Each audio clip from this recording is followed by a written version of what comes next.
উইন্ডিজকে test ক্রিকেটের ইতিহাসে দ্বিতীয় সর্বনিম্ন মাত্র ২৭ রানে অলআউটের লজ্জা দিয়ে ১৭৬ রানের বড় ব্যবধানে ম্যাচ জিতেছে অস্ট্রেলিয়া।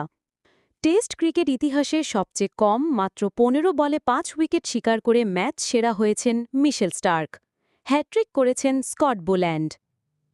কিংস্টনে প্রথমে ব্যাট করতে নেমে ২২৫ রানে অল আউট হয় অস্ট্রেলিয়া।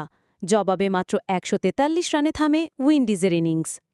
অস্ট্রেলিয়া দ্বিতীয় ইনিংসে মাত্র ১২১ রানে অল আউট হলেও প্রথম ইনিংসে ৮২ রানের লিড থাকায় উইন্ডিজের সামনে ২০৪ রানের লক্ষ্য ছুড়ে দেওয়ার পর স্টার্কের রেকর্ড ৬ উইকেট ও বোল্যান্ডের হ্যাট্রিকের সুবাদে উইন্ডিজকে মাত্র ২৭ রানে অল আউট করে ১৭৬ রানের বড় জয় পায় অজিরা। টেস্টে সর্বনিম্ন ২৬ রানে অল আউটের রেকর্ড নিউজিল্যান্ডের। ক্যারিবিয়ানরা ২৬ রানে ৯ উইকেট হারানোর ফলে ২৬ রানেই অল আউট হওয়ার সংখ্যা থাকলেও শেষে ২৭ রান করে সর্বনিম্ন রানের লজ্জা থেকে রক্ষা পায়। তবে এটিই তাদের টেস্টে সর্বনিম্ন রানের সংগ্রহ। এর আগে ২০০৪ সালে ইংল্যান্ডের বিপক্ষে ৪৭ রানে অল আউট হয়েছিল ক্যারিবিয়ানরা।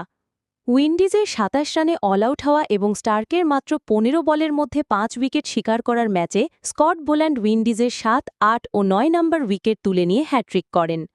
উইন্ডিজের ৭ ব্যাটার ফিরেন রানের খাতা খোলার আগেই। ধ্বংসস্তূপের মাঝে ২৪ বলে ১১ রান করেন জাস্টিন গ্রেভস। আর কোনো ব্যাটার ২ অঙ্ক স্পর্শ করতে পারেননি।